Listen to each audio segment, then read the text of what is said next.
میں ان کو اس کے علاوہ کسی کے ساتھ اٹیچ نہیں کرتا. آپ کسی اور چیز کے ساتھ اٹیچ کریں تو مجھے کامنٹ سیکشن میں ضرور بتائیے گا, کیونکہ ملاقاتیں جو ہیں یہ ڈیفینیٹلی اپنا رنگ دکھا بھی رہی ہیں اور دکھائیں گی بھی, کیونکہ پنجاب اسمبلی کے اجلاس پہ بھی نہایت ناگزیر حالات کے اندر ہی ہوا. ایک تو مخصوص نشستیں پاکستان تحریک انصاف عرف سنی اتحاد کونسل, اس کو بھی نہیں دی گئی, اور کیا ان سے علیحدہ لف لیں گے بھائی؟ یہی ہے, یا یہ طے ہو گیا کہ بھائی ان کو مخصوص نشستیں دینی نہیں ہے, ورنہ اور دیے بغیر کیا نون لیگ کو دیں گے ان کی مخصوص نشستیں؟ نہیں, جیسے 29-30 نشستیں ہیں وہ کیسے دی جا سکتی ہیں؟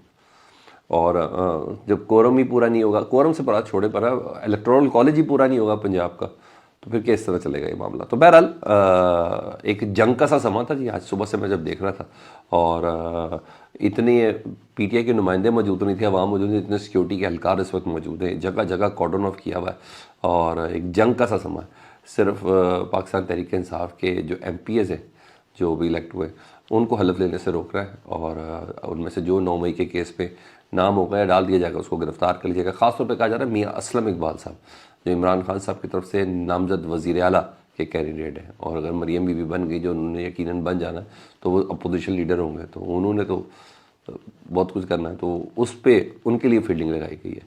اور میاں اسلم اقبال صاحب نے پہنچنے کا اعلان بھی کر دیا ہے, جو پہنچنے ادھر پشاور ہائی کورٹ میں چیلنج بھی ہو گیا ان کی گرفتاری کے لیے, اور حالانکہ انہوں نے ضمانت لی ہوئی تھی تو اس کے باوجود چھاپے تھے, تو پی ٹی آئی کے وکیل ادھر پہنچے ہیں, تو انہوں نے آئی جی کے پی کو کہا کہ آئی جی لاہور کو پنجاب کو بتا دیں کہ میاں اسلم اقبال کو آپ گرفتار نہیں کر سکتے, اور آئی جی کو کہا ہے کے پی کے کو آپ اقدام کریں اس سلسلے میں.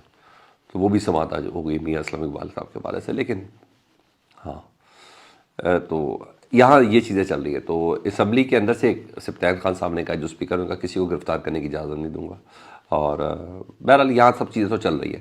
ادھر مریم نواز صاحبہ نے حلف اٹھانے سے پہلے جی بلکہ اسمبلی کا بھی حلف اٹھایا, وزارت اعلیٰ تو بہت دور کی بات, چیف سیکرٹری اور تمام سیکرٹریز کو انہوں نے بلوا لیا جی, اور مارکنگ کر دی گئی ہے ڈی سی کون ہوگا, کمشنر کون ہوگا, آئی جی کون ہوگا, ڈی آئی جی کون ہوگا, مکمل بیوروکریسی کی تبدیل ہونے کی جی میرے پاس اطلاعات ہے, مکمل طور پر بیوروکریسی تبدیل ہوگی. شاید اب دیکھتے ہیں آئی جی کو ان کی قربانیوں کو صلہ کتنا ملتا ہے, ڈی آئی جی کو ان کی قربانیوں کو صلہ کتنا ملتا ہے. وہ لوگ ہوں گے وہی, بچیں گے وہی جنہوں نے ظلم و ستم کیا پاکستان تحریک انصاف کے اوپر, جنہوں نے آؤٹ آف دی وے گئے ہیں. آپ کو پتہ چل جائے گا جو بیوروکریسی میں آئے گا نا, پولیس پہ اور سروسز پہ اسپیشلی, آپ نے اندازہ لگا لینا ہے کہ یہ کس طرح کنیکٹڈ تھے. بس میں اس کے علاوہ کچھ نہیں کہوں گا. یہ ڈاٹ صاحب ملیں گے آپ کو, سب مل جائے گا. پرویز رشید صاحب اپنی بھتیجی کو سپورٹ کرنے کے لیے, اسحاق ڈار صاحب, انکل اسحاق ڈار, مریم اورنگزیب صاحبہ ادھر موجود ہے. مریم اورنگزیب صاحبہ تو ویسے بھی اب پنجاب میں وزارت اطلاعات سنبھالے گی. ہاں, عظمہ بخاری صاحبہ کو تھوڑی تکلیف ہوگی ڈیفینیٹلی, مجھے ایسا لگتا ہے. حق پہ ڈاکہ ان کے, جتنی خدمت انہوں نے کر ڈالی ہے نا نون لیگ کی, یہ بری بات ہے. بہرحال ٹیمیں تو اپنی ہوتی ہیں, وہ پتہ چل جاتا ہے کون کس پہ کتنا اعتبار کرتا ہے. یہ سب چیزیں چل رہی ہیں. ادھر چیف جسٹس قاضی فائز صاحب سے متعلق میں نے آپ کو بتانا تھا کہ ان سے متعلق کہ شیر افضل مروت صاحب نے نا عام انتخابات کے نتائج کے خلاف نا سپریم کورٹ میں درخواست دے دی ہے عام, اور مجھے حیران تھا کہ ابھی تک یہ درخواست گئی نہیں تھی نا, تو کافی دیر تھی, تو انہوں نے درخواست دائر کر دی ہے. اور وہ کہتے ہیں کہ درخواست میں کہ سابق کمشنر جو راول پنڈی ہیں, جنہوں نے رات کو دوبارہ ایک دوسری قوم سے معافی مانگی تھی, ان کے الزامات پر جو بنائی گئی الیکشن کمیشن کی اپنی ٹیم جو تھی ممبر الیکشن کمیشن, ان کو بھی انہوں نے چیلنج کر دیا. انہوں نے کہا الیکشن کمیشن کے اپنے ہی ممبر چیف الیکشن کمیشن کے خلاف کیسے کارروائی کر سکتے ہیں, اور کیسے ان کی باتیں صحیح ہوں گی.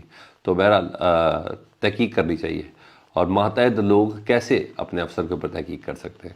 دیکھیں قاضی فائز صاحب کیا کہتے ہیں, لیکن ہاں یہ سماعت ہوگی تو شیر افضل صاحب وکیل ہوں گے, قاضی فائز صاحب جج ہوں گے, سماعت تو دلچسپ ہوگی ہی ہوگی. ہاں, قاضی فائز صاحب نے سپریم کورٹ کے ججز کی تعداد آپ کو پتہ 3 کم ہے, تو انہوں نے ریکمنڈیشن دی تھی chief justice Balochistan high court کی, نعیم افغان صاحب کا نام دیا تھا, پرپوز کیا تھا, جو ان کو باقاعدہ طور پر منظوری مل گئی ہے. تو جسٹس نعیم افغان سے متعلق کہا جاتا ہے کہ یہ انکوائری کمیٹی کے آڈیو لیکس وغیرہ میں اس کی سرمایہ بھی کر رہے تھے.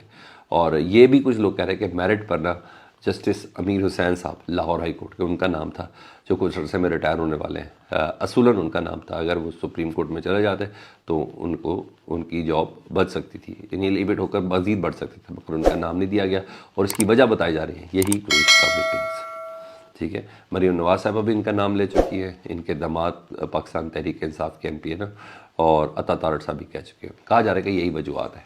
آپ کو کوئی دوسری لگتی ہے تو مجھے کمنٹ سیکشن میں ضرور بتائیں. اپنا بہت خیال رکھیں. اللہم صلی علی محمد و علی محمد.